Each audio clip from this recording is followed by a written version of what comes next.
Hello everyone, मेरा नाम आकाश यादव और आज हम चैप्टर 5 यानी यूनिट 3 की शुरुआत करेंगे, जिसमें दो चैप्टर हैं। एक चैप्टर 5 और चैप्टर 6 होगा। ठीक है, आज हम बात करेंगे इन्फ्लेशन की।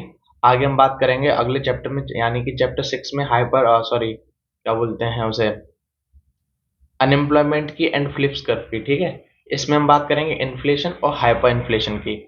तो बेसिकली इससे पहले हम यूनिट 1 और यूनिट 2 कवर करके आते हैं, मतलब आए हुए हैं। यूनिट 1 और यूनिट 2 को हम कवर कर चुके हैं। यूनिट 1 में हमने दो मार्केट पढ़े थे, आईएस यानी गुड्स मार्केट और एलएम यानी मनी मार्केट। और यूनिट 2 में हमने लेबर मार्केट पढ़ा। ठीक है, लेबर मार्केट।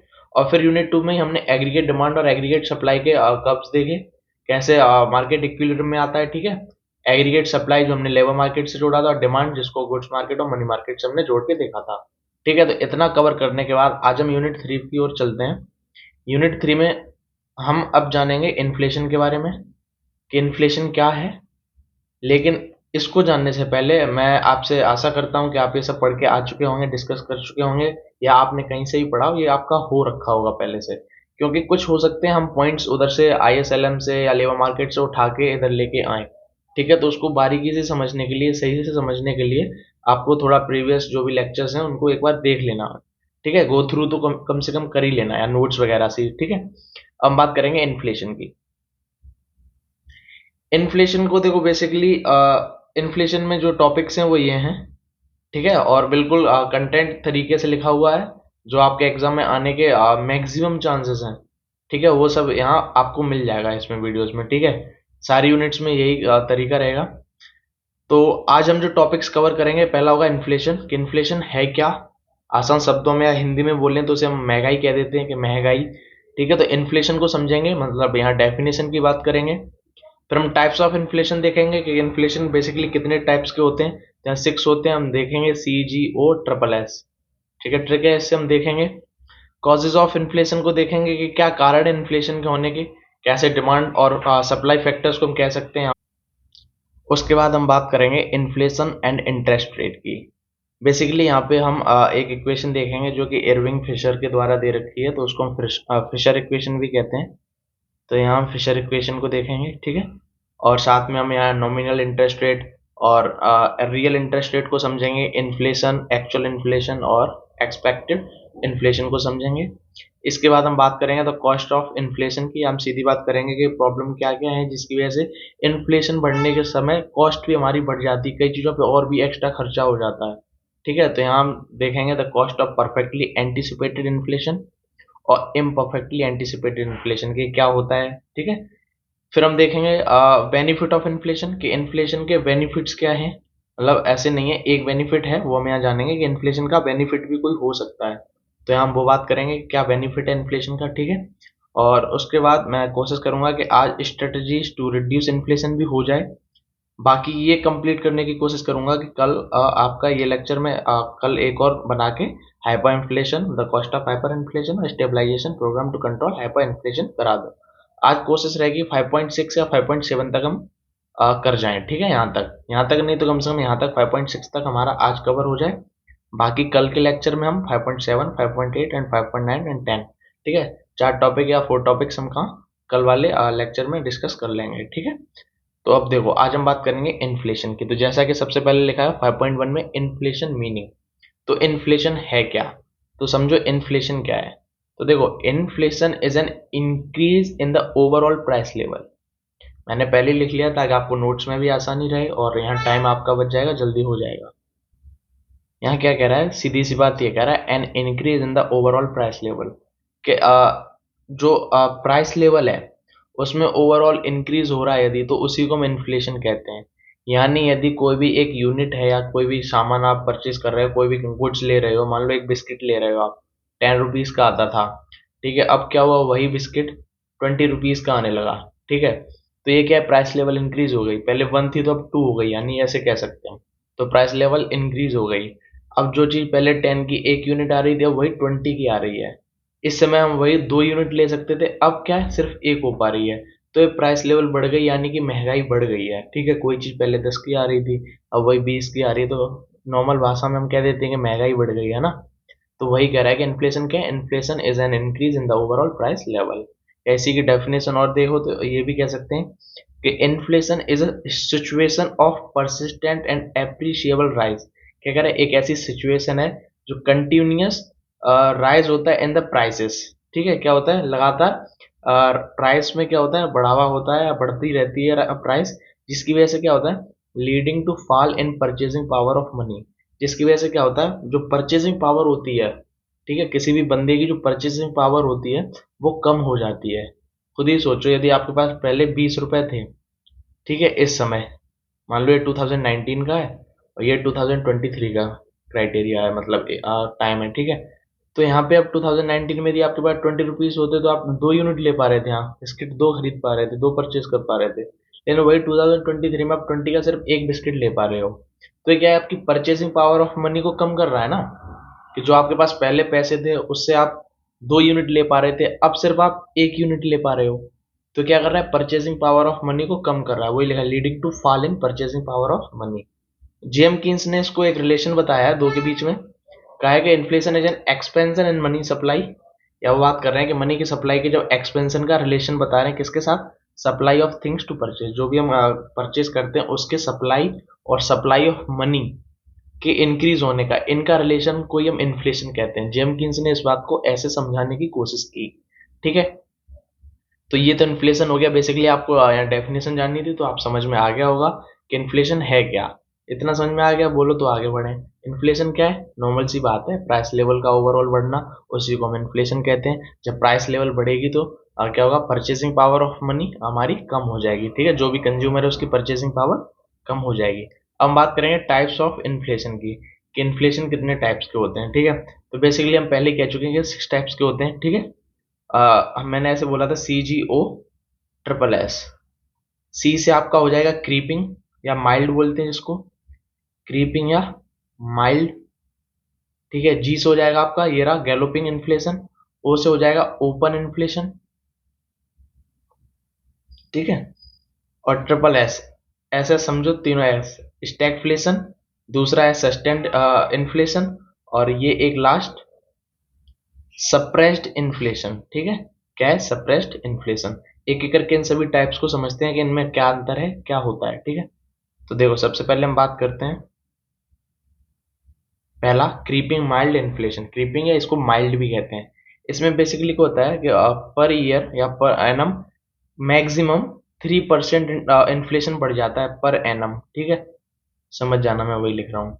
क्या होता है, मैक्सिमम 3% इन्फ्लेशन बढ़ जाता है पर एनम। ठीक है, प्रत्येक ईयर क्या होता है, कुछ इन्फ्लेशन बढ़ के मैक्सिमम 3% तक पहुंच जाता है, मैक्स। ठीक है, तो उसको हम बोलते हैं क्रीपिंग या माइल्ड इन्फ्लेशन। ये इतना ज़्यादा दिक्कत करने वाला है नहीं, इतनी कुछ ज़्यादा महंगाई नहीं बढ़ती है। लेकिन जब इसको कंट्रोल ना किया जाए तो ये क्या होता है, ये अंदर आ जाता है गैलोपिंग इन्फ्लेशन के। और इस समय इन्फ्लेशन 8% टू 10% पे पहुंच जाता है इन्फ्लेशन।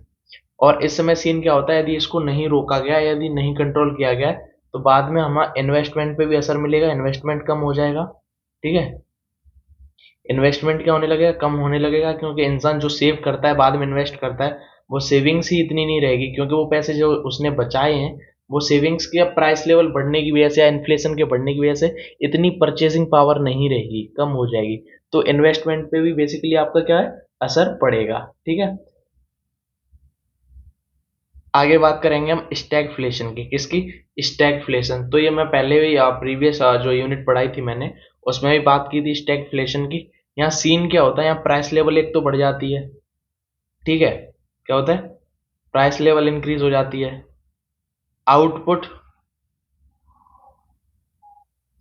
में भी फॉल आता है, आउटपुट में भी क्या होता है, फॉल आता है, या थोड़ा सा आउटपुट कम हो जाता है। ये तो हमने पहले प्रीवियस यूनिट में पढ़ा था, तो उसमें हमने बात की थी स्टैगफ्लेशन की। उसमें मैंने कहा था प्राइस लेवल बढ़ती है, rise in price level and fall in output. और क्या क्या हो सकता है इसमें, स्टैगफ्लेशन में एक तो होता है जो प्रोड्यूसर होता है, जो भी प्रोड्यूस कर रहा है, जो भी उसका आउटपुट है। ठीक है, प्रोड्यूसर जो भी प्रोड्यूस कर रहा है उसका जो भी आउटपुट है, वो आउटपुट बेचने के लिए उसको ये नहीं पता होता है, मतलब सीधी सी बात है, वो कंज्यूमर को ही नहीं पता कर पाता कि हमें बेचना किसको है, ये किसको देना है, कौन इसको खरीदेगा। ठीक है, तो कंज्यूमर्स तक नहीं पहुंच पाता है। या फिर हम कह सकते हैं कि producer are enable to find consumers, ठीक है, फॉर देयर प्रोडक्ट्स। तो ये सीन हुआ था। ठीक है, इसको बोलते हैं स्टैगफ्लेशन। ठीक है, क्या बोलते हैं, स्टैगफ्लेशन। 1991 से लेके 1994 में स्टैगफ्लेशन इंडिया के अंदर भी आया था। आप लोगों ने थोड़ा सा हिस्ट्री या मॉडर्न हिस्ट्री वगैरह पढ़ी होगी तो आपको जानकारी होगी।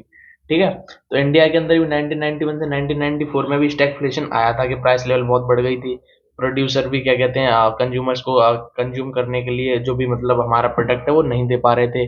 आउटपुट में भी साथ में ही फॉल हो गया था। ठीक है, थोड़ा आउटपुट भी कम हो गया था। तो इसको हम क्या बोलते हैं, स्टैगफ्लेशन कहते हैं। अब देखो, ओपन इन्फ्लेशन नाम से ही समझ में आ रहा है, ओपन, यहाँ गवर्नमेंट का कोई इंटरवेंशन नहीं होता। ठीक है, यहाँ क्या है, गवर्नमेंट का कोई इंटरवेंशन नहीं होता। यहाँ पे क्या होता है, यहाँ पे जो भी ओपन मार्केट है पूरा, ठीक है, तो मार्केट ही कंट्रोल करेगा। और मार्केट में पहले से कोई फिक्स करके हम प्राइस रखते नहीं किसी चीज की, कि मार्केट की ये वाला प्रोडक्ट है, इसकी ये प्राइस है। ऐसा कुछ हम फिक्स नहीं करते, जिस वजह से ये धीरे धीरे बढ़ती जाती है, आगे पीछे होती जाती है, और प्राइस लेवल बहुत ज्यादा बढ़ जाती है। हम सीधी बात करें तो इन्फ्लेशन हमारा बढ़ जाता है, और जिसपे हम कोई कंट्रोल नहीं कर पाते। ठीक है, यहाँ गवर्नमेंट का कोई इंटरवेंशन नहीं होता। ठीक है, तो यहाँ लिखते हैं prices rise without any government control over them. ठीक है, यहाँ पे क्या होता है, प्राइस लेवल यहाँ इंक्रीज हो जाती है, क्योंकि हमें कोई चेक नहीं होता है, कोई इनिशियल प्राइस लेवल पे कोई फिक्स नहीं होती है। इनिशियल प्राइस लेवल कितना प्राइस रहेगी इस प्रोडक्ट की, मार्केट के अकॉर्डिंग चलता जा रहा है, तो प्राइस लेवल बढ़ जाती है और इन्फ्लेशन भी बेसिकली बढ़ ही जाता है। सप्रेस्ड इन्फ्लेशन क्या होता है, सप्रेस्ड इन्फ्लेशन, इसमें क्या होता है, इसमें कोशिश की जाती है, प्रेशर बनाया जाता है, सप्रेस, दबाने की कोशिश की जाती है, इन्फ्लेशन को कम करने की कोशिश की जाती है, बट वो आउट ऑफ कंट्रोल हो जाता है, जिसकी वजह से इन्फ्लेशन बढ़ जाता है। ठीक है, कोशिश की जाती है कि हाँ हम कोशिश करेंगे कम करने की इन्फ्लेशन को, लेकिन वो आउट ऑफ कंट्रोल हो जाता है सिस्टम, और क्या होता है, इन्फ्लेशन बढ़ जाती है। ठीक है, और इसमें गवर्नमेंट इंटरवेंशन भी होता है। ठीक है, जैसे ओपन में नहीं था, इसमें है गवर्नमेंट इंटरवेंशन मेन चीज। ठीक है, गवर्नमेंट इंटरवेंशन करेगी, वो कोशिश करेगी इन्फ्लेशन को कम करने की, लेकिन जब हाथ से एक बार निकल जाता है ना कुछ, तो वो हाथ आता नहीं है, कहते हैं ना, तो वही सीन यहाँ हो जाता है। गवर्नमेंट कोशिश करती भी है, लेकिन इन्फ्लेशन को कम नहीं कर पाती है, आउट ऑफ कंट्रोल हो जाती है सिचुएशन। ठीक है, तो इसको हम बोलते हैं सप्रेस्ड इन्फ्लेशन। फिर एक होता है सस्टेन्ड इन्फ्लेशन। सस्टेन का मतलब ही समझ में आ रहा है, यहाँ पे क्या होगा, जो प्राइस लेवल है वो लगातार बढ़ती जाएगी, वो लॉन्ग पीरियड के लिए बढ़ेगी। ठीक है, लंबे समय तक महंगाई बढ़ती जाएगी। ठीक है, लगातार बढ़ती जाएगी और लंबे समय तक ये इन्फ्लेशन चलता रहेगा, बहुत ज़्यादा महंगाई हो जाएगी एक लंबे समय के लिए। ठीक है, तो इसको हम बोलते हैं सस्टेन्ड इन्फ्लेशन। ठीक है, तो आपको ये सारे जो भी इन्फ्लेशन के टाइप्स हैं समझ में आ गए होंगे। ठीक है, क्या था, CGO ट्रिपल एस, ये मैंने खुद बनाई है नॉर्मल से, मतलब याद करने के लिए, ताकि भूल ना जाओ कोई। ठीक है, सी से क्या, क्रीपिंग या माइल्ड बोलते हैं इसको। जी से क्या, आपका गैलोपिंग इन्फ्लेशन। ओ से ओपन मार्केट। एस से स्ट्रेस, सॉरी सप्रेस्ड, सस्टेंड, और एक स्टैगफ्लेशन। ठीक है, तो याद रखना। ठीक है, ये हो गया आपके टाइप्स ऑफ इन्फ्लेशन। अब हम बात करेंगे कॉजेज ऑफ इन्फ्लेशन की। किसकी, कॉजेज ऑफ इन्फ्लेशन के, इन्फ्लेशन के बढ़ने का कारण क्या है। तो देखो, अभी हम पिछले जो भी यूनिट थी उसमें हम पढ़ के आ रहे हैं aggregate demand and aggregate supply, जिसमें हमने कुछ ऐसा देखा था, कर्व एग्रीगेट डिमांड का था, ऐसा कुछ देखा था एग्रीगेट सप्लाई का था, एग्रीगेट सप्लाई। ठीक है, एग्रीगेट एग्रीगेट सप्लाई। देखो, अब मैंने यहाँ पे बात की है कि जो इन्फ्लेशन होगा, और देखो यहाँ पे क्या था, यहाँ इधर प्राइस लेवल था। ठीक है, जिस जगह expected price level equal to price level, इधर unemployment equal to, sorry, output equal to natural level of output था। ठीक है, तो यहाँ प्राइस लेवल भी इसी मार्केट के इक्विलिब्रियम की वजह से शिफ्ट होती, सॉरी फिक्स होती थी, एग्रीगेट सप्लाई और एग्रीगेट डिमांड की वजह से। अब सीन क्या है, तो सिंपल सी बात है, प्राइस लेवल में कोई इफेक्ट किस वजह से पड़ेगा, एग्रीगेट सप्लाई या एग्रीगेट डिमांड के इधर उधर होने से। ठीक है, यदि एग्रीगेट डिमांड बढ़ के इधर पहुंचता है तो देखो ये प्राइस लेवल ऊपर पहुंच जाएगा। ठीक है, या फिर एग्रीगेट सप्लाई आपका शिफ्ट होकर ऊपर की ओर जाता है, ठीक है, इधर, तो भी प्राइस लेवल आपका बढ़ेगा। ठीक है, तो यही हम समझेंगे, एक तो सप्लाई और एक डिमांड, एग्रीगेट सप्लाई और डिमांड, तो ये दो ही फैक्टर हैं जिसकी वजह से इन्फ्लेशन बढ़ेगा या कम होगा। ठीक है, तो एक है एग्रीगेट सप्लाई और एग्रीगेट डिमांड। तो इसको हम ऐसे लिख सकते हैं, एक है फैक्टर डिमांड जो कारण है इन्फ्लेशन का, और दूसरा है आपका सप्लाई। क्या है, सप्लाई। एक एक करके समझते हैं, क्या और लिख सकते हैं इसके अंदर हम। अब देखो, डिमांड फैक्टर क्या है, there is an excess of demand for goods over their supply. देखो क्या होगा इस समय, इसमें डिमांड अधिक हो जाएगी, गुड्स की जो भी बन रहा है प्रोडक्ट है उसकी डिमांड अधिक हो जाएगी और सप्लाई मार्केट में कम होगी। क्या होगा, डिमांड बढ़ जाएगी और सप्लाई क्या होगी, कम हो जाएगी। ठीक है, क्योंकि सप्लाई है ही नहीं, सप्लाई मान लो 5 यूनिट है और डिमांड एकदम बढ़ गई। ठीक है, मान लो 10 की डिमांड हो गई, 20 की हो गई, जितनी की भी, तो इस समय होगा क्या, डिमांड ज्यादा हो जाएगी, ऐसे लिख सकते हैं, एग्रीगेट डिमांड ज्यादा हो जाएगी और सप्लाई उसकी कम होगी, ठीक है।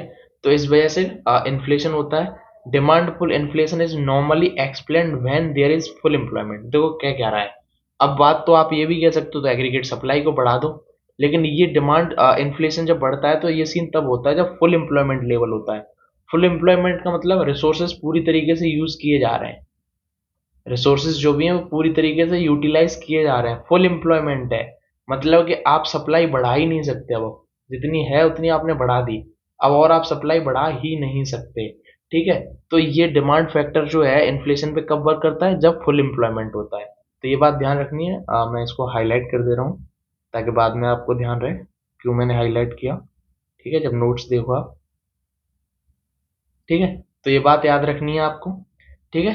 तो क्या होगा, डिमांड फैक्टर क्या है, एग्रीगेट डिमांड ज़्यादा हो जाती है और सप्लाई कम होती है। सप्लाई क्यों कम होती है, क्योंकि फुल एम्प्लॉयमेंट होता है, मतलब सप्लाई कम क्यों होती है, बढ़ा क्यों नहीं सकते, क्योंकि उस समय फुल एम्प्लॉयमेंट लेवल होता है, ठीक है, मतलब रिसोर्सेज का पूरी तरीके से यूज हो रहा होता है, इसलिए हम सप्लाई को और ज़्यादा नहीं फर्दर बढ़ा सकते, ठीक है। तो उसको हम क्या कहते हैं, डिमांड, जो एक फैक्टर है इन्फ्लेशन का, ठीक है।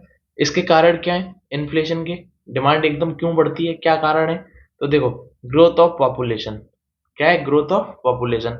अब देखो आपको पता है इंडिया भी फर्स्ट नंबर पे ही आ गया, अब तो ये मान लो, ठीक है। तो ग्रोथ ऑफ पॉपुलेशन बढ़ती जाएगी तो सिंपल सी बात है, आपने एग्रीगेट डिमांड का एक फॉर्मूला भी पढ़ के आए हो, C+I+G, ठीक है। तो कहीं ना कहीं कंजप्शन बढ़ जाएगा। आप ये भी फैक्टर्स लिख सकते हो, यदि आपको ये इधर आपको मतलब याद ना रहे तो आप इधर ये भी लिख सकते हो, कंजप्शन बढ़ जाएगा। लेकिन कंजप्शन बढ़ेगा क्यों, कंज्यूम एकदम क्यों बढ़ जाएगा, जब पॉपुलेशन ज़्यादा हो जाएगी तो लोग ज़्यादा खरीदेंगे, कोई भी चीज़ें 10 जा रही हैं मार्केट में, अब पॉपुलेशन बढ़ के 10 से 20 हो गई, तो वो 20 में से जो 10 और बचे हैं वो भी खरीदेंगे इस चीज़ को। आई बात समझ में। तो क्या होगा, यदि ग्रोथ ऑफ पॉपुलेशन ज़्यादा होगी तो आपका क्या होगा, डिमांड बढ़ेगी, जिसकी वजह से भी इन्फ्लेशन बढ़ेगा, ठीक है। दूसरी बात, rise in employment and income, सीधी सी बात इन्वेस्टमेंट से है, ठीक है। यदि इन्वेस्टमेंट बढ़ेगा तो भी आपकी डिमांड बढ़ जाएगी, ठीक है। एम्प्लॉयमेंट बढ़ेगा, इन्वेस्टमेंट करेगा तभी तो एम्प्लॉयमेंट बढ़ेगा। कोई बंदा है इन्वेस्टमेंट कर रहा है, उसने एक अपनी बिजनेस, एंटरप्रेन्योर है, कोई बिजनेस रन करना शुरू किया तो लोगों को रोजगार देना शुरू कर दिया वहाँ, ठीक है। तो वो भी सीन है कि एम्प्लॉयमेंट बढ़ेगा, सीधी यहाँ से इस फॉर्मूले से हम समझ सकते हैं। और जब इन्वेस्टमेंट बंदा कर रहा है तो उसकी इनकम तो बढ़ेगी बढ़ेगी, सिंपल सी बात है, सब हम पढ़ के आए हैं, ठीक है। तो क्या कारण होगा दूसरा डिमांड के बढ़ने का, एम्प्लॉयमेंट का बढ़ना या इनकम का बढ़ना, ठीक है। इंक्रीजिंग पेस ऑफ अर्बनाइजेशन, अब यहाँ पे क्या कह रहा है, अर्बनाइजेशन यदि ज्यादा होती है तो लोग हैं जो अच्छे प्रोडक्ट को परचेज करने की कोशिश करेंगे। पहले गांव ज्यादा होते थे मान लो, अब वो सब शहरीकरण होने लगा है, यानी कि अर्बनाइजेशन होने लगा है, तो वो भी जो अच्छे प्रोडक्ट हैं या मॉडर्न जो अभी ट्रेंड में चल रहे हैं वो भी परचेज करने की कोशिश करेंगे। वो भी क्या करेंगे कि हमें भी मिले, हम भी शहर की तरह दिखें, शो ऑफ करने के लिए, इसे यूटिलाइज करने के लिए, अच्छी चीज़ों का और उपयोग करने के लिए वो भी क्या करेंगे। तो इस वजह से डिमांड अधिक बढ़ जाएगी, यदि अर्बनाइजेशन ज़्यादा होगा तो डिमांड बढ़ जाएगी और इस वजह से भी क्या होगा, इन्फ्लेशन होगा, ठीक है, इन्फ्लेशन बढ़ जाएगा, ठीक है। Rising level of government expenditure, और तीसरी चीज ये बताई थी मैंने, गवर्नमेंट एक्सपेंडिचर, यदि गवर्नमेंट का एक्सपेंडिचर बढ़ता है तो भी क्या होगा, इन्फ्लेशन बढ़ेगा। और लास्ट लिखा है इसमें डिफिसिट फाइनेंसिंग, सीधी सी बात ये है, जो गवर्नमेंट होती है ना, कभी कभी लोन वगैरह लेती है, ठीक है, फंड्स रेज करती है, फंड्स वगैरह रखती है ताकि आगे इकोनॉमिक में हम हेल्प कर सकें। बट यदि वही फंड ज्यादा ये रखने लगेगी, ज्यादा लोन लेगी आप अपने से, मतलब ज्यादा लोन लेगी या ज्यादा पैसे अपने पास रखेगी, तो इसका वजह मतलब क्या होगा, वो भी तो एक्सपेंडिचर ही कर रहा है ना। ये लोन लेके क्या करेगी, गवर्नमेंट एक्सपेंडिचर ही करेगी, सीधा पॉइंट ये इसी का हो जाएगा। तो ठीक है, इसकी वजह से भी क्या होगा, इन्फ्लेशन बढ़ जाएगा। ये पॉइंट समझ में तो आ गया ना।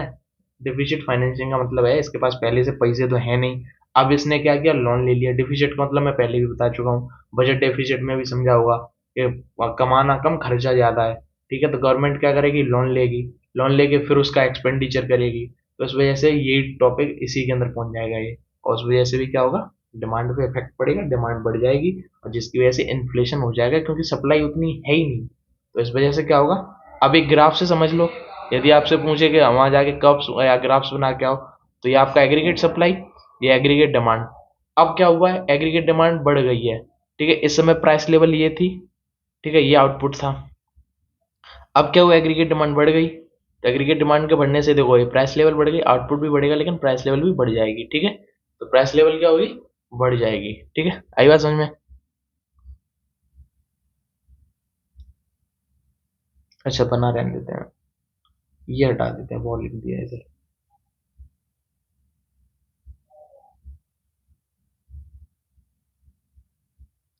ठीक है, इतनी सी बात समझ में आई कि डिमांड फैक्टर कैसे एक फैक्टर है, मतलब इन्फ्लेशन का, कि इन्फ्लेशन का क्या कारण है डिमांड के बढ़ने से। डिमांड कब बढ़ेगी, जब एग्रीगेट सप्लाई कम होगी, एग्रीगेट डिमांड ज्यादा होगी। सप्लाई क्यों कम होगी, सप्लाई क्यों नहीं बढ़ा सकते, क्योंकि फुल एम्प्लॉयमेंट लेवल है उस समय, रिसोर्सेज पूरी तरीके से यूटिलाइज किए जा रहे हैं, तो सप्लाई हम और नहीं बढ़ा सकते फर्दर। ठीक है, तो इसकी वजह से क्या होगा, कुछ कारण होते हैं डिमांड के बढ़ने के, growth of population, rise in employment, income, urbanization, government expenditure और बजट डिफिसिट फाइनेंसिंग। ठीक है, डिफिसिट फाइनेंसिंग। अब हम बात करेंगे सप्लाई की, इस वाले कर्व की, सप्लाई के, कि क्या कॉजेज हैं इन्फ्लेशन में सप्लाई के। ठीक है, तो सप्लाई फैक्टर देखते हैं। तो देखो इसमें क्या, supply side inflation occurs when rise in price is due to rise in the cost of production. क्या कह रहा है, प्राइस बढ़ेगी। ठीक है, कब बढ़ेगी, जब कॉस्ट ऑफ प्रोडक्शन बढ़ेगी। सिंपल सी बात है, यदि किसी भी प्रोडक्ट की प्राइस कब बढ़ेगी, जब उसकी जो कॉस्ट क्या होती है, पहले तो समझो, एक होता है कॉस्ट, एक होता है प्राइस। ठीक है, अब मान लो मैं यहाँ पे क्या बना रहा हूँ, मान लो कॉफी बना रहा हूँ मैं। ठीक है, क्या बना रहा हूँ, कॉफी बना रहा हूँ। ठीक है, मैं कॉफी बना रहा हूँ मान लो। अब क्या है, कॉफी बना रहा हूँ तो इसकी मैंने लिखा कि प्राइस है 20 रुपीज, और इसे बनाने में जो मेरा लागत लग रहा है वो है 10 रुपीज। तो ये 10 रुपीज कॉस्ट है, प्लस ये 10 जो है वो जाके आपका मार्जिन हो, कुछ भी हो। ठीक है, लेकिन कॉस्ट क्या होती है, जो हमारी लागत लगी है। ठीक है, तो वही ये कह रहा है कि यदि यदि कॉस्ट ऑफ प्रोडक्शन बढ़ता है, क्या है, कोई प्रोडक्ट हम बना रहे हैं, उसकी कॉस्ट बढ़ रही है, उसकी लागत बढ़ रही है, तो सिंपल सी बात है प्राइस भी बढ़ेगी उसकी। यदि कोई चीज हम पहले 10 रुपए की हमारा लागत लग रहा था, तो हम 20 की बेच रहे थे उसको, अब हमारा उसी में 15 लग रहा है, तो हम 5 थोड़ी देर मार्जिन में लेंगे, हम क्या करेंगे, 15 की जगह 30 में बेचने लगेंगे, 20 की जगह। ठीक है, तो क्या है, यदि कॉस्ट ऑफ प्रोडक्शन बढ़ेगा तो राइज इन प्राइस होगा, मतलब प्राइस लेवल भी बढ़ेगी। तो ठीक है, अब कॉस्ट ऑफ प्रोडक्शन क्यों बढ़ेगा, कोई हम प्रोडक्शन या प्रोड्यूस कर रहे हैं कोई भी कमोडिटी या गुड्स, तो उसकी कॉस्ट में कब इंक्रीजमेंट होगा, कब बढ़ेगी। ठीक है, तो देखो कई वजह हैं, क्या कारण है बढ़ने के कॉस्ट ऑफ प्रोडक्शन के। तो पहला, इरेगुलर एग्रीकल्चर सप्लाई। मान लो हम चिप्स बना रहे हैं, ठीक है, लेज बना रहे हैं हल्दीराम वगैरह की या जो भी है। ठीक है, अब क्या है, मान लो हमें वहां से पटेटो चाहिए, आलू चाहिए खेत से। अब मान लो वहां पे क्या है, इरेगुलर एग्रीकल्चर हो रहा है, मान लो ड्रॉट, सूखा पड़ गया, या मान लो बाढ़ वगैरह आ गई। ठीक है, जिस वजह से खेती बेकार हो गई या हो ही नहीं पाई अच्छे से फार्मिंग। ठीक है, एग्रीकल्चर जो भी एक्टिविटी है वो हो नहीं पाई, जिस वजह से क्या, पटेटो महंगा हो गया, क्योंकि कम है मार्केट में, सप्लाई कम हो गई पटेटो की। तो जब रॉ मटेरियल जब महंगा मिलेगा तो क्या होगा, ऑब्वियसली कॉस्ट बढ़ जाएगी प्रोडक्शन की, तो जो चिप्स पहले 10 की बन रही थी वो अब नहीं बन पाएगी 10 की, तो कहाँ से 20 की बेचेंगे। तो इस वजह से क्या होगा, राइस ऑफ प्राइस, मतलब राइज इन प्राइस हो जाएगा, मतलब प्राइस लेवल बढ़ जाएगी, और जिस वजह से सीधी सी बात इन्फ्लेशन हो ही जाएगा। ठीक है, तो क्या होगा, एग्रीकल्चर सप्लाई इरेगुलर है तो ये सीन हो जाएगा, कॉस्ट ऑफ प्रोडक्शन बढ़ जाएगी, और जिसकी वजह से इन्फ्लेशन भी बढ़ेगा। होल्डिंग ऑफ इसेंशियल गुड्स, मान लो कोई रॉ मटेरियल है उसको हम इकट्ठा करते जा रहे हैं, कई ऐसे जो बड़े फार्मर हैं या फिर जो भी बीच में एक होते हैं ना दलाल टाइप के, कि पूरा किसान से तो खरीद लिया लेकिन वो मार्केट में दे ही नहीं रहे, पूरा खरीद के स्टोर कर लेते हैं, और फिर कोशिश करते हैं कि जब तक हमारे पास रहे, तो इसकी महंगाई ज्यादा हो जाएगी, मतलब यानी कि सप्लाई उसकी होगी नहीं, तो ऑब्वियसली जब सप्लाई नहीं होगी, डिमांड ज्यादा होगी, तो चीजें महंगी होती हैं। ठीक है, तो ये क्या करेगा, ये बंदा स्टोर करके रख लेगा, मान लो पटेटो ही है, स्टोर करके इसने स्टोर रूम में रख लिए, दे ही नहीं रहा किसी को। अब क्या है, सप्लाई कम है, डिमांड ज्यादा हो जाएगी, जिसकी वजह से पटेटो की प्राइस क्या हो जाएगी, पटेटो की बढ़ जाएगी। अब जब बढ़ जाएगी तब ये मार्केट में निकालेगा। ठीक है, तब ये मार्केट में क्या करेगा, सप्लाई को इधर उधर डिस्ट्रीब्यूट करेगा। तो इस वजह से क्या होगा, अब जाके जो बंदा यहाँ फॉर्म में बैठा है, जो चिप्स बना रहा है, वो क्या करेगा, इसको परचेज करेगा महंगी दाम पे। ठीक है, महंगा, तो इस वजह से कॉस्ट ऑफ प्रोडक्शन बढ़ जाएगी, और बेसिकली लास्ट में उसकी प्राइस बढ़ जाएगी, जो भी कमोडिटी या गुड्स बना रहा है, और अल्टीमेटली क्या होगा, जिसकी वजह से इन्फ्लेशन पे भी असर पड़ेगा, इन्फ्लेशन भी इंक्रीज हो जाएगा। ठीक है, राइज इन एडमिनिस्ट्रेड प्राइसेस। ठीक है, राइज इन एडमिनिस्ट्रेड प्राइसेस, इसमें सीन क्या होता है, इसमें गवर्नमेंट है, वो गवर्नमेंट एक फिक्स प्राइस कर देती है कि मान लो 1 किलो आलू पे कम से कम 50 रुपए के बिकेंगे। ठीक है, इससे कम के नहीं बेचेंगे, ताकि जो किसान बेचारे हैं उनको थोड़ा सा फायदा रहे। ठीक है, बर्बाद ना हो। तो गवर्नमेंट क्या करती है, थोड़ा सा फिक्स कर देती है कि नहीं, इतने का नहीं, कम से कम मिनिमम 50 रुपीज पर केजी पे आपका पोटैटो जाए, आलू जो है 50 रुपए किलो पे कम से कम जाए। तो क्या होगा, तो क्या होगा, सिंपल सी बात है, जब यदि आलू मतलब क्या है, फिक्स कर दिया, मान लो यही पहले 20 का मिल रहा था, अब गवर्नमेंट ने फिक्स कर दिया कि नहीं, कम से कम किसान को 50 रुपए किलो आलू मिलना चाहिए, मतलब जब वो परचेज करे तो उसको 50 रुपए मिले। सॉरी, वो जब बेचे उसको, ठीक है, सेल करे तो उसको कम से कम किसान को कितने मिलने चाहिए, 50 रुपए मिलने चाहिए। अब ये सीन हो गया तो वो क्या सोचेगा किसान, कम से कम 50 तो हमें गवर्नमेंट ही देगी, तो हम इसको और थोड़ा महंगा बेचने की कोशिश करेंगे, क्योंकि हमें पता है मिनिमम हमारा 50 है, जैसे हमने नॉमिनल वेज पढ़ा था, ठीक है, पिछले चैप्टर्स में। ठीक है, वही सीन यहाँ पे यही है। ठीक है, यहाँ पे क्या है, इन्होंने फिक्स कर दिया गवर्नमेंट ने कि भाई साहब कम से कम 50 रुपए आपको मिल जाएंगे, आप जब अपने आलू बेचोगे किसान भाई साहब को, तो इस वजह से 50 के नहीं, अब इससे ज्यादा के बेचने की कोशिश करेगा, 60 की, 70 की। इस वजह से क्या होगा, जो फर्म का मैनेजर है या जो भी है, उसको क्या है, ये महंगा पड़ेगा आलू, जिस वजह से कॉस्ट ऑफ प्रोडक्शन बढ़ जाएगी, और बेसिकली अल्टीमेटली क्या होगा, इन्फ्लेशन भी बढ़ जाएगा।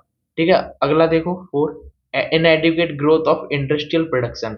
सीन क्या है, मान लो इंडस्ट्री तो खुल गई लेकिन वो सही से काम ही नहीं कर रही, इनएडिक्वेट ग्रोथ है, अपर्याप्त ग्रोथ हो रही है उसमें, तो जिस वजह से क्या होगा, उसका ज्यादा फायदा नहीं हो पाएगा, और फायदा के चक्कर में क्या कर देगा, कॉस्ट ऑफ प्रोडक्शन बढ़ा देगा, जो प्रोडक्शन हो रही है उसकी, उसकी कॉस्ट को क्या है, कॉस्ट मतलब बढ़ी जाएगी, तो वो बेसिकली क्या होगा, प्राइस को भी बढ़ा देगा। ठीक है, प्राइस को बढ़ा देगा ताकि क्या हो, उसे थोड़ा सा फायदा हो, क्योंकि इंडस्ट्रियल ग्रोथ में कई बार होता है ऐसा सीन के, मतलब हमने इंडस्ट्री तो बना ली लेकिन हमें कोई फायदा नहीं होता, लॉस होता जाता है, तो हम क्या करते हैं, जो भी प्रोडक्शन कर रहे हैं उसकी प्राइस को बढ़ा देते हैं ताकि हम वो लॉस गेन कर सकें, तो इस चक्कर में भी कभी कभी क्या होता है, इन्फ्लेशन बढ़ जाता है। ठीक है, agriculture price policy, agriculture price policy, इसमें सीन क्या होता है, एग्रीकल्चर प्राइस पॉलिसी और एक ये ऊपर था राइज इन एडमिनिस्ट्रेटिव प्राइस, इसमें थोड़ा सा अंतर है, समझो। इसमें शायद मैंने ज्यादा इसमें बता दिया, इसका सीन होता क्या है, देखो राइज इन एडमिनिस्ट्रेटिव प्राइस में सीधी सी बात है, गवर्नमेंट पैसे बढ़ा देती है, मतलब प्राइस बढ़ा देती है किसी भी कमोडिटी की, जो भी एग्रीकल्चर से रिलेटेड है या किसी भी चीज से। ठीक है, कि नहीं आज से ये चीज इतने की नहीं इतने की मिलेगी। ठीक है, तो गवर्नमेंट पब्लिक सेक्टर में क्या करती है, कभी कभी खुद बढ़ा देती है प्राइस, लेकिन एग्रीकल्चर प्राइस पॉलिसी में थोड़ा सा अलग है, जो मैंने उसमें बता दिया, सॉरी, वो यहाँ होगा। यहाँ क्या होता है, मिनिमम प्राइस गवर्नमेंट फिक्स कर देती है, कि जो भी किसान भाई हमारे क्या करते हैं, प्रोडक्ट बेचेंगे, ठीक है, तो उसमें क्या है, कम से कम मिनिमम प्राइस उन्होंने रख दी कि 5 रुपीज पर केजी, किसी भी चीज पे, राइस पे मान लो। ठीक है, तो वो मिनिमम प्राइस गवर्नमेंट ने फिक्स कर दिया, इससे कम में कोई भी अब सेल नहीं करेगा कोई भी किसान, ताकि उसको थोड़ा सा फायदा हो। इस वजह से क्या होता है, फर्म वाला जो भी बंदा है उसको थोड़ा महंगा मिलता है, और जिसकी वजह से कॉस्ट बढ़ जाती है प्रोडक्शन की, और अल्टीमेटली प्राइस बढ़ जाती है। अब इसमें अंतर क्या है, इन दोनों में थोड़ा सा कंफ्यूजन हो जाती है। नंबर 3 जो कह रहा है, इसमें ये कह रहा है कि प्राइसेस गवर्नमेंट डायरेक्ट बढ़ा देती है, ठीक है, कि कल से आलू इतने का मिलेगा, कल से गोभी इतने का, लेकिन यहाँ सिर्फ एग्रीकल्चर से रिलेटेड नहीं, किसी भी चीज से रिलेटेड हो सकता है। मुझे क्षमा करें, थोड़ा सा इसमें हमने इसका इसमें बता दिया था। ठीक है, तो ये थोड़ा क्लियर कर लेना। ठीक है, अब देखो राइजिंग प्राइसेस ऑफ इम्पोर्ट्स। ठीक है, कभी कभी क्या होता है, हम कोई कैपिटल या कोई मशीन वगैरह हम बाहर से लेके आते हैं, ठीक है, मान लो इंडिया में नहीं मिल रही, हम कोई मशीन बाहर से लेके आते हैं, तो होता है क्या, इम्पोर्ट इतना ओपन है नहीं इंडिया के अंदर, तो मशीन्स पे क्या लगा देते हैं, टैक्स ज्यादा लगा देते हैं। ठीक है, जो भी इम्पोर्ट टैक्स होता है वो बढ़ा देते हैं, जिसकी वजह से वो मशीन महंगी पड़ती है इंसान को, प्रोड्यूसर को, और इस वजह से कॉस्ट ऑफ प्रोडक्शन भी बढ़ जाती है, और वैसे अल्टीमेटली क्या होता है, हमारा इन्फ्लेशन भी क्या होता है, बढ़ जाता है। तो ये कारण थे कॉस्ट ऑफ प्रोडक्शन के बढ़ने की, जिसकी वजह से सप्लाई फैक्टर है एक, जो क्या करता है, इन्फ्लेशन को बढ़ा देता है। तो पहला इरेगुलर एग्रीकल्चर सप्लाई, ठीक है, सप्लाई सही से नहीं होती एग्रीकल्चर प्रोडक्ट्स की, इस वजह से कॉस्ट ऑफ प्रोडक्शन बढ़ जाती है। दूसरा होर्डिंग है, ठीक है, क्या करते हैं हम, कलेक्ट करते जाते हैं और फिर बाद में उसको हम मार्केट के अंदर लेके आते हैं, इसकी वजह से उसकी कॉस्ट बढ़ जाती है, यानी सॉरी, उसकी प्राइस बढ़ जाती है। फिर rise in administered price, administered price में गवर्नमेंट फिक्स कर देती है कि इतना प्राइस इसका होगा, इतना प्राइस इसका होगा। ठीक है, लेकिन एग्रीकल्चर प्राइस पॉलिसी में ये मिनिमम बता देता है कि मिनिमम इतना होगा। ठीक है, ये थोड़ा एक बार ध्यान रख लेना। ठीक है, फिर ये क्या, inadequate growth of industrial production. ठीक है, ये भी बता दिया, इंडस्ट्रियल प्रोडक्शन में क्या, इंडस्ट्री को ग्रोथ अच्छे से मिल नहीं पा रहा, जिसकी वजह से क्या होता है, या सही तरीके से वर्क नहीं कर पा रही है उनकी इंडस्ट्री, तो उसमें सीन क्या होता है, उसमें वो अपने जो भी प्रोडक्शन है उसकी कॉस्ट को, सॉरी, उसकी प्राइस बढ़ा देते हैं। ठीक है, जो भी वो प्रोडक्ट बना रहे हैं उसकी प्राइस को डायरेक्ट बढ़ा देते हैं, ताकि वो अपना लॉस गेन कर सकें, लेकिन बेसिकली उसमें होता क्या, लास्ट में इन्फ्लेशन बढ़ जाता है। ठीक है, अब हम बात करेंगे आगे इन्फ्लेशन एंड इंटरेस्ट रेट की। यहाँ तक क्लियर है तो बताओ, आगे बढ़े। यदि आपको कोई भी टॉपिक समझ में ना आया हो तो प्लीज एक बार कमेंट बॉक्स में डाल दें, पक्का मैं उसको कवर करूंगा अगले लेक्चर में। ठीक है, और एक बात और याद रखना, टेलीग्राम चैनल की लिंक दे देंगे नीचे, ठीक है, तो वो ग्रुप आप ज्वाइन कर लें, वहाँ आपको सारी नोट्स मिल जाएंगी। ठीक है, जो भी यहाँ मैं पढ़ा रहा हूँ उसकी, ठीक है। तो ज्वाइन जरूर कर लें टेलीग्राम चैनल। आगे देखो, इन्फ्लेशन एंड इंटरेस्ट रेट, ठीक है। आज हम बात करेंगे इनके रिलेशन की, इन्फ्लेशन की और इंटरेस्ट रेट के रिलेशन की। तो देखो, there are two types of interest rate. पहले उसने कहा कि इंटरेस्ट रेट ही दो होते हैं, नॉमिनल और रियल। अभी तक हम जैसे देख के आए हैं, real money supply, nominal money supply. फिर हमने देखा था वेज में नॉमिनल वेज, रियल वेज। ऐसे यहाँ पे ये है नॉमिनल इंटरेस्ट रेट और रियल इंटरेस्ट रेट, ठीक है। अब देखो, ये एक फॉर्मूला है, R equal to I minus pi. यहाँ देखो आर क्या है, तो आर आपका जो है वो रेट ऑफ इंटरेस्ट है, रियल वाला, ठीक है। कौन सा? रियल वाला। आई आपका नॉमिनल वाला है, और ये पाई जो है वो आपका क्या है, रेट ऑफ इन्फ्लेशन, ठीक है।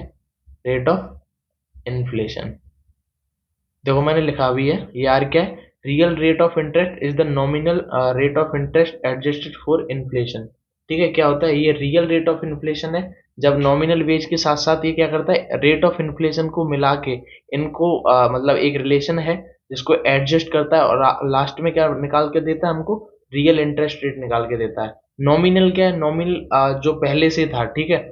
जब हमने मान लो हमने लोन लिया, ठीक है, तो लोन लिया हमने, तो जो भी डेप्टर था उसने क्या है हमसे कहा कि 12% डेप्ट पे हम इंटरेस्ट रेट पे आपको डेप्ट देते हैं 10 लाख का, ठीक है। ऐसे हम उसमें देख सकते हैं, क्या कहते हैं, शार्क टैंक में भी कहते हैं 12% पे, 10% पे, ठीक है। तो क्या है, ये फिक्स हो गया, ये आपका नॉमिनल है, ठीक है। लेकिन रियल में जो अब चल रहा है उस समय मार्केट में, जब लोन ले चुके हैं, वो आपका क्या होगा, वो रियल रेट ऑफ इंटरेस्ट होगा। ये डिपेंड करेगा आपका इन्फ्लेशन रेट पे, ठीक है, रेट ऑफ इन्फ्लेशन पे, ये ऐसा कुछ नहीं करेगा। तो इसमें लिखा है देखो, nominal rate of interest, rate of interest बार बार लिख दिया मैंने, sorry, is that borrowers pay to lending institution when they, बड़ी मिस्टेक कर दी इसमें, व्हेन दे बोरो मनी, ठीक है। यही चीज मैंने अभी बताई, ठीक है। तो जो भी बाद में क्या कहते हैं हम पे करेंगे इंटरेस्ट रेट, वो फिक्स होगा पहले से, तो उस पे हम करते हैं, तो उसको नॉमिनल रेट ऑफ इंटरेस्ट कहते हैं। और जो एक्चुअल में होता है उसको हम रियल इंटरेस्ट रेट कहते हैं, ठीक है। और पाई मैंने बता दिया आपको क्या, रेट ऑफ इन्फ्लेशन। तो बेसिकली फिशर इक्वेशन कहते हैं किसको, यही फॉर्मूला आपने जो भी पढ़ा, R equal to I minus pi. इसी को यदि हम ऐसे लिख दें, आई इक्वल टू ये आर, और ये पाई को इधर ले जाएं पाई, तो इसको हम बस फिशर इक्वेशन कह देते हैं और कुछ नहीं। ये एक इकोनॉमिस्ट है, इरविंग फिशर, इन्होंने ये इक्वेशन दी थी, इसी चीज को बस इन्होंने ऐसे लिख दिया, ठीक है, कि I equal to R plus pi है। और इन्होंने कहा कि शॉर्ट रन में क्या सीन है, शॉर्ट रन में changes in real interest rate, real interest rate plus changes in expected inflation. यहाँ पे देखो वो एक्सपेक्टेड की बात कर रहा है, ये ध्यान रखना, अभी बाद में बताऊंगा, ठीक है।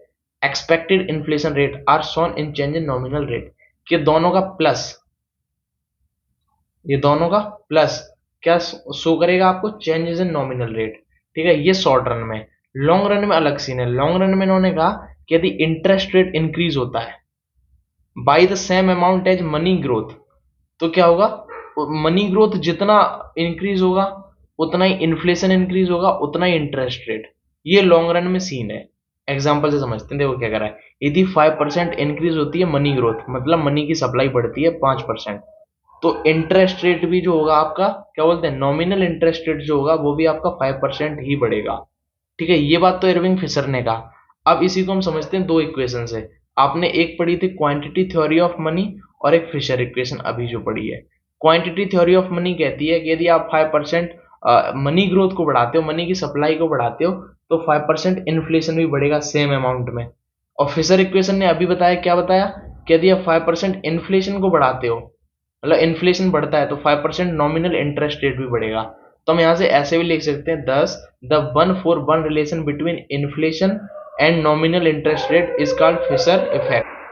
एक तो यार बड़ा परेशान हूँ बैकग्राउंड नॉइज से, बार बार पूरा फ्लो टूट जाता है कुत्तों की वजह से कहीं की। खैर छोड़ो। देखो देखो मैं क्या बता रहा था, मैंने देखो सिंपल सी बात, सुनो सुनो, इरविंग फिशर ने सिर्फ इतनी सी बात की, यदि इंटरेस्ट रेट बढ़ता है, ठीक है, क्या है, इंटरेस्ट रेट बढ़ता है, तो मनी ग्रोथ के अकॉर्डिंग बढ़ेगा। यदि मनी की ग्रोथ 5% हो रही है, मनी की सप्लाई 5% बढ़ रही है, तो आपका जो नॉमिनल इंटरेस्ट रेट है वो भी कितना बढ़ेगा, 5% बढ़ेगा, ठीक है। ये बात फिशर ने कहा, क्या कहा कि यदि 5% मनी की ग्रोथ होती है तो 5% ही आपका नॉमिनल इंटरेस्ट रेट बढ़ेगा। लेकिन quantity of theory of money में हम पढ़ के आए थे, यदि 5% मनी की ग्रोथ होती है, 5% मनी की ग्रोथ होती है तो 5% ही इन्फ्लेशन की भी होगी। मनी जितना ज़्यादा बढ़ेगा उतना ही इन्फ्लेशन बढ़ेगा। मनी की सप्लाई 5% बढ़ाओगे तो इन्फ्लेशन भी आपका 5% बढ़ेगा।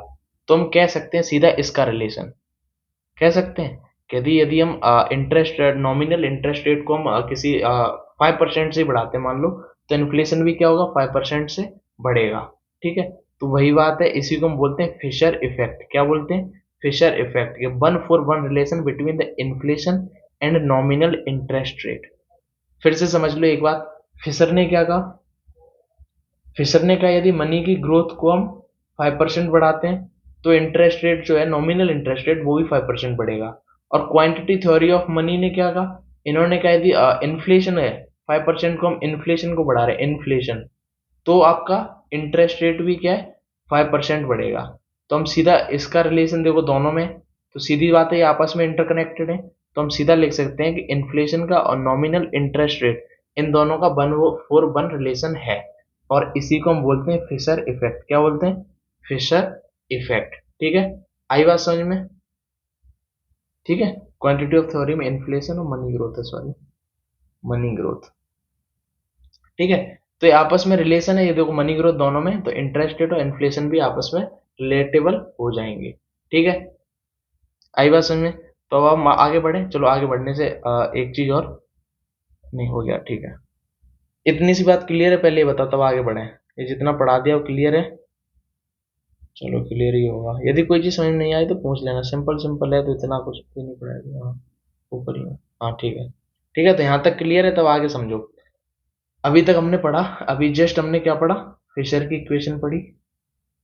फिशर साहब ने क्या कहा? यदि मनी की ग्रोथ 5% बढ़ती है तो इंटरेस्ट रेट भी, नॉमिनल इंटरेस्ट रेट भी 5% बढ़ेगा। क्वांटिटी थ्योरी ऑफ मनी ने कहा यदि मनी की ग्रोथ 5% होती है तो इन्फ्लेशन भी बढ़ेगा। तो इन दोनों का हो गया रिलेशन। अब देखो इंटरेस्ट रेट भी है, ये भी दो प्रकार के होते हैं। ठीक है, जो रियल इंटरेस्ट रेट है वो क्या है, दो प्रकार के होते हैं। ठीक है, एक होता है x anti real interest rate, एक होता है x post real interest rate. क्या कह रहा है? It's that real interest rate which the borrowers and lenders expect when the loan is made. देखो जब वो लोन बनाते हैं उस समय जो एक्सपेक्ट करते हैं कि हो सकता है आगे जाके इन्फ्लेशन इतना हो जाएगा, उस हिसाब से जब बनाते हैं तो उसको बोलते हैं x anti real interest rate. और इस समय हम जो क्या बोलते हैं, उसको बोलते हैं एक्सपेक्टेड इन्फ्लेशन। ठीक है, ई ऐसे एक्सपेक्टेड इन्फ्लेशन। और एक्स पोस्ट में क्या होता है, एक्चुअली टेक्स प्लेस। इस समय हम बात करते हैं इसकी कि इन्फ्लेशन एक्चुअल में इतना है, एक्स पोस्ट बाद में बोरोवर ने और लेंडर ने जो भी अपना लोन वोन बनाया, उसके बाद जो एक्चुअल में जो इन्फ्लेशन रेट है वो इतना है। ठीक है, और ये यहाँ पे हम क्या फिक्स करते हैं, एक्सपेक्टेड इन्फ्लेशन। इसमें लिखा नहीं है मैंने, लेकिन यहाँ इतनी सी बात है कि जब इंटरेस्ट रेट बात करते हैं हम x anti real interest rate में, तो हम बात करते हैं एक्सपेक्टेड रेट ऑफ इन्फ्लेशन की, कि इतना होगा, उसके हिसाब से हम अपना लोन बनाते हैं, उतना इंटरेस्ट रेट हम उस पर डेप्ट पे देते हैं। ठीक है, लेकिन एक्स पोस्ट में एक्चुअल में पता लग जाता है कि हाँ भाई इस समय इन्फ्लेशन कितना है, इतना है। तो ये एक सीन होता है। इस वजह से मैंने यहाँ एक चीज बताई थी ऊपर देखो, यहाँ लिखा है ये देखो। ठीक है, changes in real interest rate plus change in expected inflation. तो सिंपल सी बात ये है, जो फिशर की इक्वेशन है वो ये होती है। ठीक है, I equal to R plus expected inflation. ठीक है, एक्सपेक्टेड इन्फ्लेशन। आई क्या है आपका नॉमिनल इंटरेस्ट रेट, आर क्या है आपका रियल इंटरेस्ट रेट, और पाई ई क्या है, एक्सपेक्टेड इन्फ्लेशन। क्या है? Expected inflation. तो ये बात याद रखना है, इसको भी फिशर इक्वेशन कहते हैं, इसको भी कहते हैं, इतना दिल पे मत लेना। ये इक्वेशन को भी कहते हैं और इसको भी कहते हैं। लेकिन जब ये समझ में आ जाएगा न्यूमेरिकल के टाइम, न्यूमेरिकल आएगा तो वहां पे सीधा वो लिख देगा एक्सपेक्टेड दिया है या आपको एक्चुअल दिया है। ठीक है, एक्चुअल दिया है, तो ये न्यूमेरिकल के टर्म से थोड़ा इंपॉर्टेंट हो जाता है, इसलिए बता दिया। बाकी यदि फिशर इक्वेशन आए तो आपको ये लिख के आना है। ठीक है, फिर क्या लिख के आना है आपको, ये इक्वेशन पहले तो ये वाली लिख के आनी है, ये सीधी लिख के आनी है आपको। फिर आपको इस तरीके से ये चीज लिख देनी है। फिर आपको बताना है क्वांटिटी थ्योरी ऑफ मनी और फिशर वाला इक्वेशन। क्वांटिटी में मनी ग्रोथ कैसे दोनों में रिलेटेड है, मनी ग्रोथ किसके बढ़ने से इसमें क्या होता है इन्फ्लेशन, और इसमें क्या होता है आपका नॉमिनल इंटरेस्ट रेट। ठीक है, ये भी बढ़ता है। ठीक है, ये बताने के बाद में आप यदि types of real interest rate बता सकते हो तो ये बता के फिर आप कह सकते हो यदि एक्चुअल की बात कर रहा है तो एक्चुअल ठीक है, लेकिन यदि वो x and real interest rate की बात करेगा तो उस समय ये वाली इक्वेशन होगी। ठीक है, तो इसके बाद अब हम बात करेंगे कॉस्ट ऑफ इन्फ्लेशन की। किसकी? Cost of inflation. बहुत ही आसान सा टॉपिक है, इसको समझते हैं, कॉस्ट ऑफ इन्फ्लेशन। ठीक है, तो कॉस्ट ऑफ इन्फ्लेशन का मतलब सीधी से प्रॉब्लम क्या हुई है इन्फ्लेशन की वजह से, जिसकी वजह से हमारी थोड़ी सी लागत और लग जाती है। कॉस्ट का मतलब हमने बता दिया पहले, लागत लगना, एक तरह से हमारी तरफ से और थोड़ा सा पैसा लग जाता है। तो क्यों लगता है? ठीक है, लेकिन इसके अंदर पहले हम दो चीजें जानेंगे। एक, the cost of perfectly anticipated inflation, और एक होता है इम्परफेक्टली। कहाँ गया, लिखा है कि नहीं? हाँ, इम्परफेक्टली एंटिसिपेटेड इन्फ्लेशन। इनमें अंतर क्या होता है? देखो, कॉस्ट ऑफ परफेक्टली एंटिसिपेटेड में क्या होता है, व्हेन इन्फ्लेशन रेट जो है आपका वो स्टडी होता है, परफेक्टली एक्सपेक्टेड होता है। हम ये आशा कर सकते हैं आगे जाके कि हाँ, ये जो इन्फ्लेशन रेट है वो इतना होगा, मतलब कि प्रिडिक्टेबल होगा। ठीक है, हम भविष्यवाणी पहले से ही कर सकते हैं कि ये जो इन्फ्लेशन बढ़ने वाला है 2025 में इतना होगा। ये कब कर पाते हैं? जब आपको पता है, मान लो हर महीने 2% इन्फ्लेशन बढ़ रहा है, तो आप जाके प्रिडिक्ट कर सकते हो हाँ 2% इस महीने भी 2% ही बढ़ेगा। ठीक है, तो इस समय क्या होता है, ये स्टडी है, परफेक्टली एक्सपेक्टेड है और इसको प्रिडिक्टेबल, तो उसको हम बोलते हैं परफेक्टली एंटिसिपेटेड इन्फ्लेशन। अब देखो, इसमें कॉस्ट कैसी कैसी होती है। अच्छा, इसमें लिखा भी है मैंने, डेफिनेशन में लिखा है, negative economic consequences associate with sustained increase in general price level. देखो, जब इन्फ्लेशन बढ़ता है, जनरल प्राइस लेवल का बढ़ने का मतलब इन्फ्लेशन बढ़ता है। ठीक है, जब goods and service and economy over time. अब वो कह रहा है नेगेटिव इकोनॉमिक कॉन्सिक्वेंसेस, क्या होता है, थोड़ा सा और हमारी लागत लग जाती है। उसी को कह रहा है कि इकोनॉमिक जो भी कॉन्सिक्वेंसेज है उसमें थोड़ा सा नेगेटिव इम्पैक्ट और पड़ता है इन्फ्लेशन का। ठीक है, जब जनरल प्राइस लेवल बढ़ जाता है, तो एक एक करके देखते हैं क्या क्या होता है। पहला है सू लेदर कॉस्ट। क्या है? सू लेदर कॉस्ट। नाम से समझ में आ रहा है, सू का जो लेदर है उस पर कॉस्ट लगना, लेदर को साफ करने में। तो आसान भाषा में इसको हम ये कहते हैं, डेफिनेशन आप पढ़ लेना। आसान भाषा में हम ऐसे कह सकते हैं, जब मान लो प्राइस लेवल बढ़ गया। ठीक है, क्या हुआ, प्राइस लेवल बढ़ गया। प्राइस लेवल बढ़ा है तो आपका इन्फ्लेशन बढ़ गया, इसका मतलब। ठीक है, क्या हुआ, इन्फ्लेशन बढ़ गया। अब इन्फ्लेशन बढ़ेगा तो आपके पास मान लो 100 100 के नोट्स थे। ठीक है, अब कोई पहले आप चीज ले रहे हो, 100 की एक पत्ती निकाली आपने, कोई चीज परचेज कर ली। अब वही चीज 500 में आ रही है तो आप 100 100 के 5 नोट गिन रहे हो। ठीक है, फिर जल्दी खर्च भी होंगे, रखोगे नहीं आप ज्यादा नोट, तो अपने साथ रखोगे नहीं, बार बार आप बैंक जाओगे, एटीएम जाओगे। ठीक है, तो ये सब क्या, ये एक्स्ट्रा आपका टाइम खर्च होगा। ठीक है, तो ये जितने भी होती हैं इनकन्वीनियंस, अच्छा इसमें लिखा होगा मैंने, it represent the inconvenience time and resources. क्या करते हैं हम, रिसोर्स का फालतू यूज हो जाता है, गाड़ी से हम जा रहे हैं एटीएम वगैरह, टाइम हमारा वेस्ट होता है गिनने में, देने में, ठीक है, रखने में। बैंकिंग पूरा सिस्टम गड़बड़ हो जाता है, उसको पूरा डेटा लिखने में बार बार होता है ना टाइम। जब ज्यादा नोट हो, छोटे छोटे नोट हो, तो टाइम लगता है। वहीं गुलाबी पत्ती हो जो कि बंद होने वाली है, ठीक है, मतलब बैन होने वाली है आगे जाके, है। कोई बात नहीं, वो अभी टेंडर तो है ही उसका, लीगल टेंडर। खैर छोड़ो, उसकी बात अभी नहीं करते हम, फिर नोट में चले जाएंगे। हाँ, रिसोर्सेज देखो, रिसोर्सेज या टाइम, ये सब इनकन्वीनियंस हो जाता है, expanded to minimize the negative effect of inflation on cash holding, यही सब है। कैश को होल्ड करने में फिर दिक्कत होती है। ठीक है, तो ये सब चीजें हैं जिसको हम सूले अदर कॉस्ट बोलते हैं। ठीक है, कि गाड़ी से हम जा रहे हैं, आ रहे हैं, बाइक वगैरह से, एटीएम में से बार बार पैसे निकाल रहे हैं, उसका डेटा लेखा लेखा जोखा गुणा भाग, यही सब। ठीक है, कैलकुलेशन पैसे वाली। तो इसमें क्या, थोड़ा सा लागत और हमारी लग जाती है, तो इन्फ्लेशन की वजह से ये भी होता है। दूसरा, मेन्यू कॉस्ट। मेन्यू कॉस्ट एक बढ़ जाती है। क्या होता है, आपके मेन्यू पहले से थे कि हाँ चाय इतने की है, 10 रुपए की है, अब चाय 20 रुपए की हो गई। कि आपका नान इतने का था, चिकन इतने का था, है ना। तो आप मेन्यू बनाते हैं ना, होटल वगैरह, रेस्टोरेंट्स वगैरह में, रिजॉर्ट्स में जाओगे तो वो मेन्यू होता है। अब इन्फ्लेशन बढ़ा है तो उनके मेन्यू में भी तो चेंज आएगा। तो वही चीज हम क्या करते हैं, business to adjust their prices for more frequently.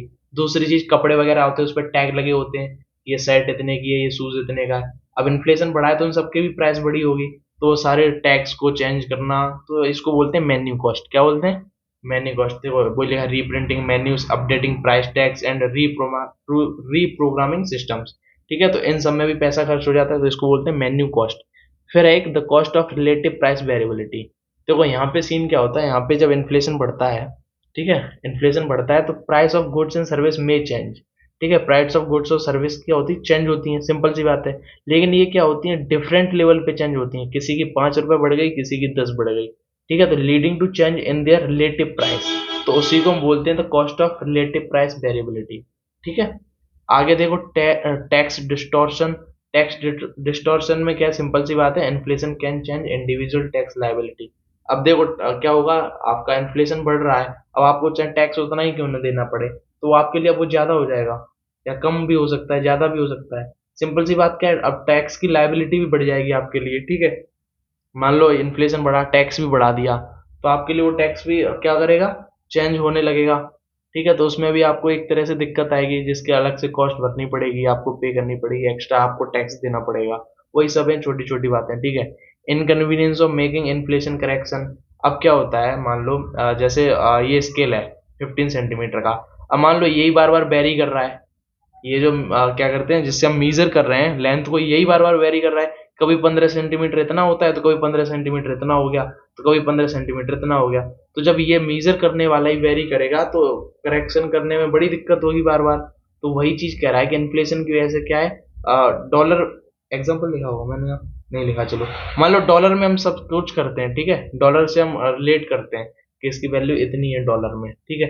अब डॉलर ही रोज वेरी कर रहा है, चेंज कर रहा है, आज 80 रुपए, कल 82 रुपए, परसों 83 रुपए, ठीक है, ऐसे बढ़ रहा है, घट रहा है, तो क्या होगा, इनकन्वीनियंस होगा। इन्फ्लेशन करेक्शन की वजह से, इन्फ्लेशन की वजह से करेक्शन करने में क्या होगा, थोड़ी हमें दिक्कतें होंगी। तो वही चीज लिखिए, money is the yardstick with which we measure economic transaction with inflation, this yardstick changing. अब क्या होगा, मान लो हमने यहाँ पे बोला है कि मनी से ही हम सबको क्या करते हैं, मीजर करते हैं। अब ये मनी का जो प्राइस लेवल है वही इधर उधर हो रहा है इन्फ्लेशन की वजह से, तो इसकी वजह से क्या होगा, ये यार्ड स्टिक है जिससे हम मीजर कर रहे हैं वही चेंज हो रहा है, तो इससे भी इनकन्वीनियंस होगा, ठीक है। तो ये भी एक कॉस्ट ऑफ इन्फ्लेशन का ही तरीका है, ठीक है। अब हम बात करेंगे the cost of imperfectly anticipated inflation, ठीक है। इसमें क्या सीन होता है, परफेक्टली में क्या था, हम एक्सपेक्ट कर पा रहे थे, कि प्रिडिक्ट कर पा रहे थे कि आगे जाके इंटरेस्ट रेट इतना हो जाएगा, इन्फ्लेशन इतना बढ़ जाएगा, ठीक है, इन्फ्लेशन इतना हो जाएगा। यहाँ पे हम ऐसा प्रिडिक्ट नहीं कर सकते पहले से, तो यहाँ लिखा है inflation that people do not expect, पहले से हम एक्सपेक्ट नहीं कर सकते कि कितना हो जाएगा, ठीक है। तो इसमें बेसिकली दो हैं, adverse effect on efficient decision making. क्या है, adverse effect on efficient decision making. देखो क्या होता है ये, इसमें सीन ये होता है, देखो किसी का तो फायदा हो जाता है, किसी का लॉस हो जाता है। तो वही बात कर रहा है कि कोई तो गेनर होगा जिसको फायदा होगा, कोई लूजर होगा जिसको कहीं ना कहीं नुकसान होगा। कोई मान लो किसी के पास स्टॉक था, वो बहुत ज्यादा था, वो ऐसे ही बिक ही नहीं पा रहा था। अब क्या हुआ, सप्लाई उसकी क्या है, इसके पास स्टोर ज्यादा है, ठीक है। अब क्या हुआ, जैसे इन्फ्लेशन बढ़ी और सप्लाई चीजों की कम होती है, तुमको पता होना चाहिए, ठीक है। तो यहाँ पे इस पे बहुत है, तो ये गैनर हो जाएगा, बाद में इसी को महंगा महंगा करके बेचेगा, महंगाई बढ़ने की वजह से।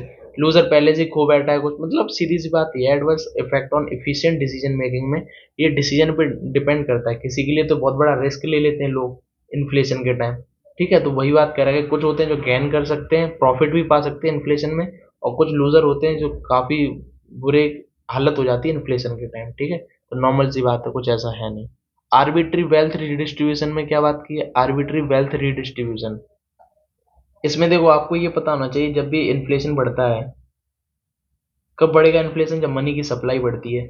आपने पढ़ के आए हो, मनी की सप्लाई बढ़ती है तो जो इंटरेस्ट रेट है आई, ये कम होता है, ठीक है। अब यहाँ क्या कह रहा है, आर्बिट्री वेल्थ रिडिस्ट्रीब्यूशन। मान लो आपने लोन वोन ले रखा है पहले से, ठीक है, क्या है, लोन ले रखा है, अब तब इंटरेस्ट रेट ज्यादा था, तो आपको जो देना पड़ रहा है वापस रुपए, वो ज्यादा देना पड़ रहा है, ठीक है। अब इंटरेस्ट रेट कम हो गया है, ठीक है, तो इनके लिए बड़ा घाटा है, ठीक है। तो किसी के लिए यहाँ भी घाटा है, किसी के लिए फायदा हो रहा है, ठीक है। अब जैसे यहाँ पे बात करें, सेविंग अकाउंट हो गए, बॉन्ड हो गए, इंश्योरेंस हो गए, कॉन्ट्रैक्ट, ठीक है, पेंशन हो गई, ठीक है। पेंशन फिक्स्ड इंटरेस्ट रेट पे मिल रहा था, अब इंटरेस्ट रेट बहुत ज्यादा गिर गया, तो ठीक है, यहाँ पे सीन ये है कि कहीं फायदा हो रहा है किसी को, यहाँ भी कहीं किसी को घाटा हो रहा है, ठीक है। तो यहाँ पे भी एक ये दिक्कत हो रहती है, परचेसिंग पावर वगैरह की भी होगी, एक्सेट्रा। नॉर्मल सी बातें समझ में आ जानी चाहिए, ठीक है। तो cost of imperfectly anticipated inflation में यही चीजें थी, ठीक है।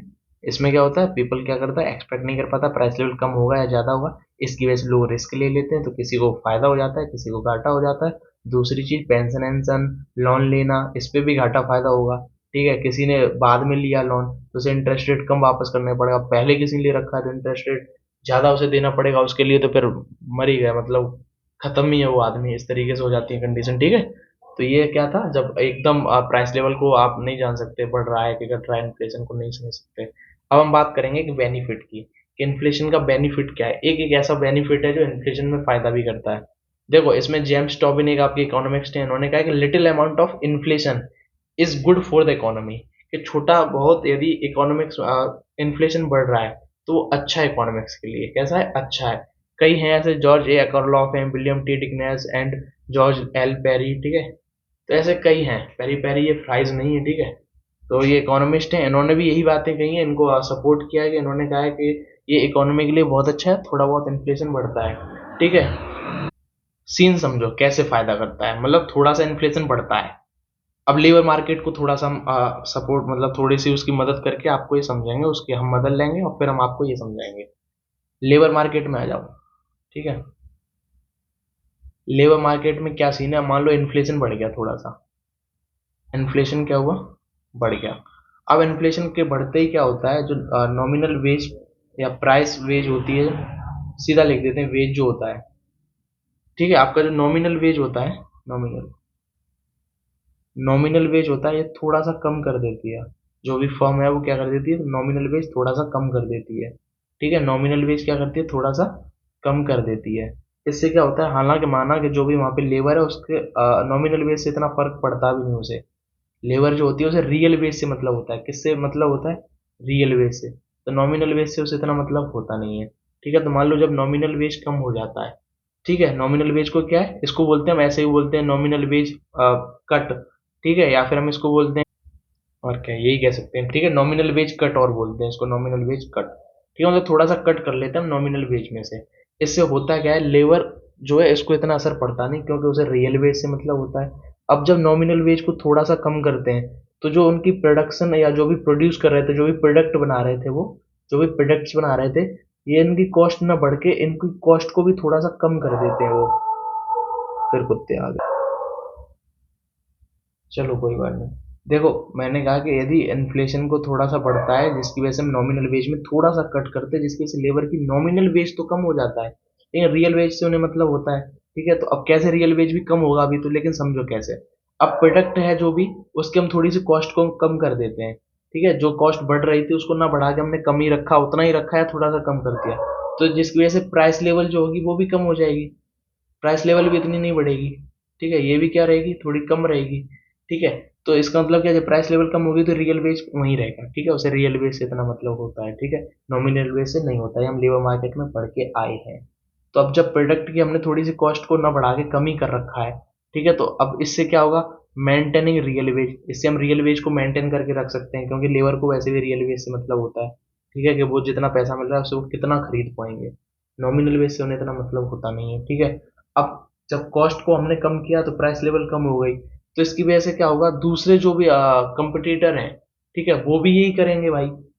क्यों करेंगे भाई, वो यार कम पैसे में यही चीज दे रहा है, हमारी कौन परचेज करेगा, ठीक है। तो वो भी यही कोशिश करेंगे फिर, ठीक है। वो भी यहाँ से नॉमिनल वेज से थोड़ा सा कट करेंगे, और इसका सबसे बड़ा फायदा ये है कि एम्प्लॉयमेंट बढ़ जाएगा फिर, क्योंकि इन्हें नॉमिनल वेज थोड़ा कम देना पड़ेगा, उनको वेज थोड़ा कम देना पड़ेगा, तो एम्प्लॉयमेंट भी क्या हो जाएगा, बढ़ जाएगा, ठीक है। तो यहाँ भी एम्प्लॉयमेंट आएगा, यहाँ भी एम्प्लॉयमेंट आएगा, साथ में प्राइस लेवल भी थोड़ी सी कम ही रहेगी, ठीक है। कॉस्ट भी थोड़ी कम करेंगे ये, ठीक है, मतलब कॉस्ट बढ़ जाती क्योंकि इन्फ्लेशन बढ़ा है, लेकिन यहाँ से इन्होंने नॉमिनल वेज को कट करके इधर लगा दिया, ठीक है।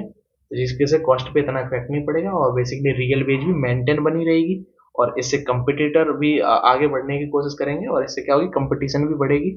और मेन चीज ये है कि एम्प्लॉयमेंट भी बढ़ेगा, क्योंकि हमने नॉमिनल वेज कम किया है। तो जब नॉमिनल वेज जो क्वांटिटी ऑफ मनी है, नॉमिनल वेज का मतलब क्वांटिटी ऑफ मनी, वो जब हमने कम की तो हम और सारे एम्प्लॉयमेंट्स को ले सकते हैं, ठीक है। तो ये दूसरी कंपनी भी करेंगे और ऐसे एम्प्लॉयमेंट भी बढ़ेगा, तो थोड़ा बहुत इन्फ्लेशन को बढ़ना चलेगा। और इकोनॉमिस्ट ने इसी को बात को कहा है कि some economist argue that little inflation rate lubricates the economy और grease the wheels of labour market. वो कह रहा है कि जो इकोनॉमिस्ट हैं, कई हैं, यही सब इन्हीं के नाम है, और भी कई इकोनॉमिस्ट हैं, ठीक है। तो ये कहते हैं कि लिटिल इन्फ्लेशन, थोड़ा बहुत इन्फ्लेशन क्या करता है, लिब्रिकेट, लिब्रिकेट का मतलब आप समझ सकते हो, जैसे लिब्रिकेट आते हैं ना, लिब्रिकेंट्स आते हैं वगैरह, जैसे आप कपल्स वगैरह भी होते हैं ना तो यूज करते हैं। तो लिब्रिकेट का क्या काम होता है, लिब्रिकेट का मतलब सिंपल सी है, कोई भी चीज में कम एफर्ट डाल के कोई ऐसी चीज है, फ्रिक्शन को कम करते हैं, यदि हम फिजिक्स को लेके आए थोड़ा, तो ठीक है, फ्रिक्शन को कम करते हैं, कोई भी चीज आसानी से, कैसे कहूँ मैं,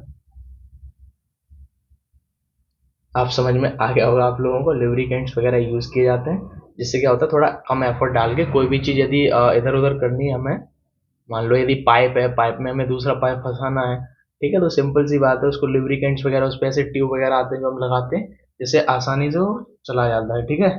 तो ऐसे लुब्रिकेंट्स वगैरह भी होते हैं, ठीक है। तो वही कह रहा है कि इकोनॉमी में क्या करते हैं, लुब्रिकेट का यूज करते हैं। मतलब लुब्रिकेंट जैसे यदि कपल्स हैं तो वो लुब्रिकेंट का यूज करते हैं, किस लिए, आसानी से कोई एफर्ट ना हो और जो भी है उनका, ठीक है, फिजिकल वगैरह एक्सेट्रा।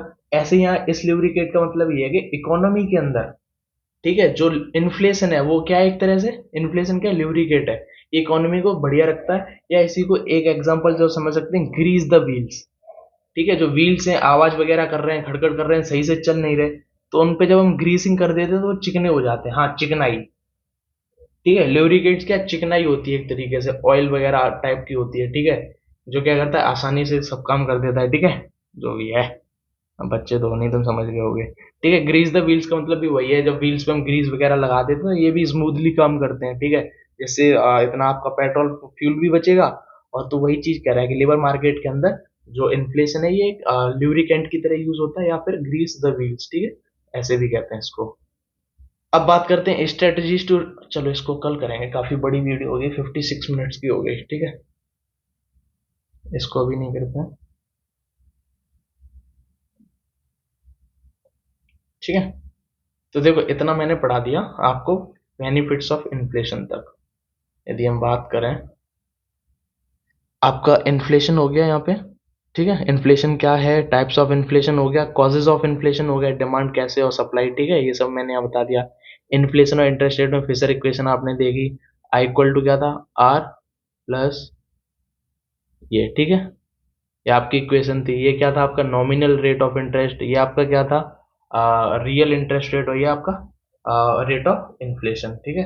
या इसी को बाद में हमने ई वाला एक बताया था, ठीक है, ठीक है, जब हम एक्स पोस्ट की बात करते हैं तब, ठीक है। तो इसमें क्लियर रहना, फिशर ने सीधी सी बात कही थी, मनी की ग्रोथ को हम बढ़ाते हैं 5%, तो हमारा जो नॉमिनल इंटरेस्ट रेट है ये भी 5% बढ़ेगा।